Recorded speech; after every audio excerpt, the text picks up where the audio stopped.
Hallo allerseits, ich bin mal wieder auf der Spielwarenmesse in Nürnberg am Press-Preview-Tag hier am SICO-Stand und schaue mir die Neuheiten und Sachen vom letzten Jahr an. Und zwar mit der SICO Control App wurde letztes Jahr erstmals per Smartphone gesteuert, 2 Traktoren mit Schaufel und der Claas Xerion 5000 mit einem Allrad-Lenkantrieb. Und heuer gibt es 2 Neuheiten. Ich bin hier bei Thomas Kalkul von SICO. Er wird mir zeigen, was es heuer Neues gibt von den Kontrollfahrzeugen. 2 Dinge gibt es neu. Auf der einen Seite nach langer Zeit natürlich mal wieder ein LKW. Wir haben hier die aktuelle Version des Volvo FH16, Zweiachszugmaschine, ausgestattet mit Fahrlicht, mit Blinkern. Wir haben uns diesmal für ein paar Blitzer in der Front entschieden. Wir haben natürlich Beleuchtung im Heck und als Besonderheit haben wir noch einmal, ich muss es mal ein bisschen hier jetzt so machen, einmal die Rückfahrleuchten und einmal ein Bremslicht. Wenn man dann vom Gas geht, leuchten dann eben entsprechend die LEDs etwas heller. Das sind die wesentlichen Punkte. Wir haben auch hier eine Kupplung, die diesmal mechanisch ausgeführt ist, was deutlich besser ist vom Handling her als die elektronische Variante. Und was neu ist, wir haben einen Auflieger etwas umgebaut, den kennen Sie wahrscheinlich schon. Allerdings hat der jetzt eine Kabelverbindung, die dann hier in diese Buchse hereinkommt und alle Befehle, die dieser Auflieger bekommt, bekommt er von der Zugmaschine. Das heißt, er hat keine eigene Stromversorgung mehr, sondern wird auch von der Zugmaschine versorgt. Genau.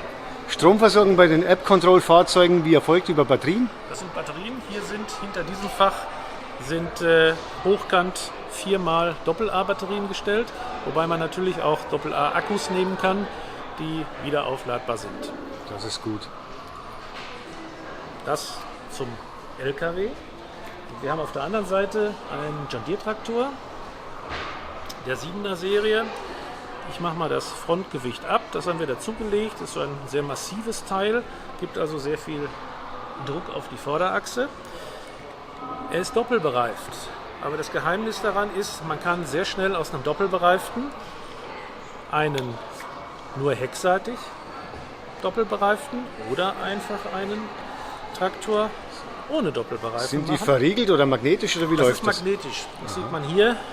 Hier ist ein Magnet drin, da es sich aber um Kinderspielzeug handelt, ist dieser Magnet in den Kunststoff mit eingegossen. Das heißt, an diesem Magnet kommt niemand dran. Und das ist eine wesentliche Anforderung auch der entsprechenden Norm hierzu. Aber dadurch, dass eben hier magnetische Schrauben verbaut sind, kann man das Rad einfach da dran klipsen und fertig ist das. Naja, so richtig Kinderspielzeug wird es ja nicht ganz sein, ist ja nicht ganz so günstig. Ich glaube 100, wie viel kostet der? 129 €. 129. Mit einer Fernsteuerung dabei 179 €. Das ist diese Fernsteuerung. Das ist aber die bekannte Bluetooth-Fernsteuerung. Das heißt, wenn man sie hat, braucht man nicht unbedingt eine neue kaufen, sondern alle diese Fahrzeuge, die jetzt hier stehen, können mit diesem Modul gefahren werden. Deshalb bieten wir das an, einmal mit und einmal ohne Fernsteuerung, je nachdem, wie der Kunde das haben möchte. Und wenn ich die nicht habe, kann ich eine App verwenden, glaube ich. Das ist ja das Neue auch letztes Jahr dazugekommen, dass ich eigentlich gar keine mehr brauche. Ganz genau. Sie können die SICO Control App verwenden, die sieht so aus. Und in der sich jetzt verbindet, dazu muss ich den LKW einmal kurz ausmachen und wieder anmachen.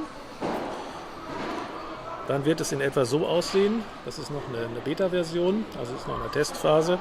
Und durch Antippen des Ganzen verbindet sich dann die App mit dem LKW. Man kann dann entsprechend über die bekannten Elemente den LKW fahren, entsprechend die Blitzer anschalten, das Fahrlicht anmachen und entsprechend die Blinker. Wenn es denn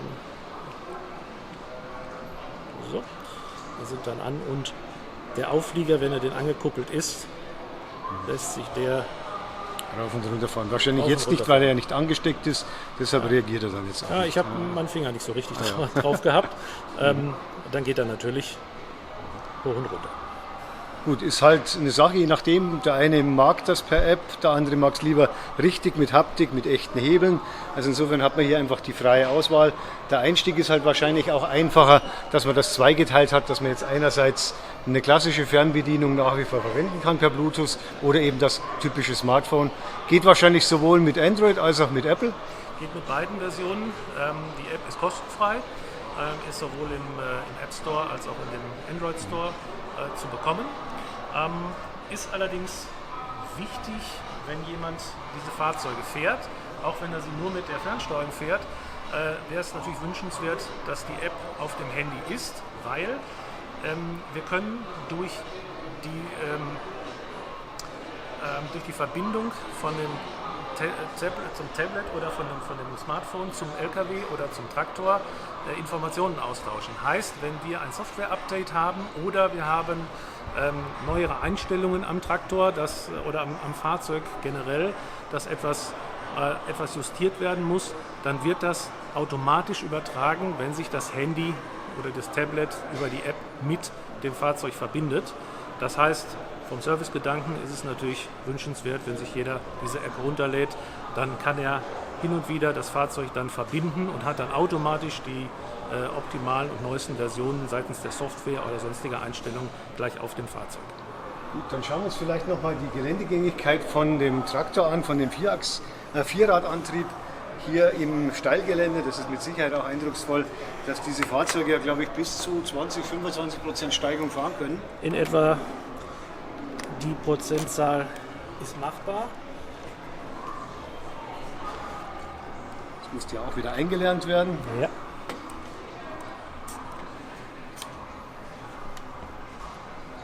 Dann bin ich gespannt, ob er fährt. Und ob wir den berühmten Vorführeffekt haben, aber wahrscheinlich wird er gleich fahren. Dann fahren wir mit dem LKW. Das kann natürlich passieren, wenn man zwei Fahrzeuge angeschaltet hat. Man sucht sich natürlich die Elektronik, das Fahrzeug heraus, das man am ersten findet. So, das war jetzt der LKW. Dann fahren wir den. Sie sehen jetzt, dass er rückwärts fährt, entsprechend die Leuchten und die Bremsleuchten, wenn er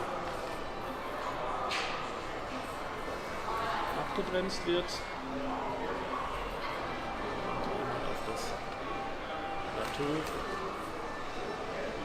Man sieht auch, er ist etwas schneller als Traktoren, was ja gewünscht so ist, weil LKWs sind nun mal ein bisschen schneller.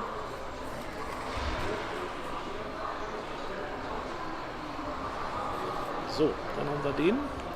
So, dann machen wir ihn jetzt noch einmal aus. Ja, hier oben. Und dann schalten wir den Traktor entsprechend hier auch noch einmal an.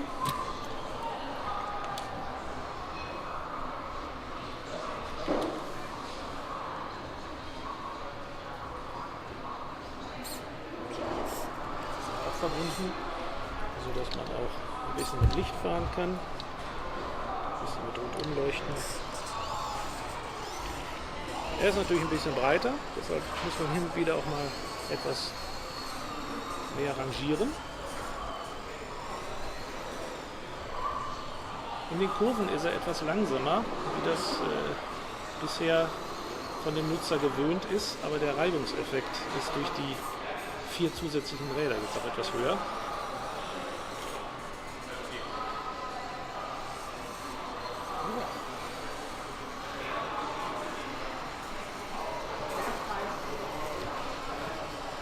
Aber ist, wenn auf einen zukommt, eine ganz imposante Erscheinung.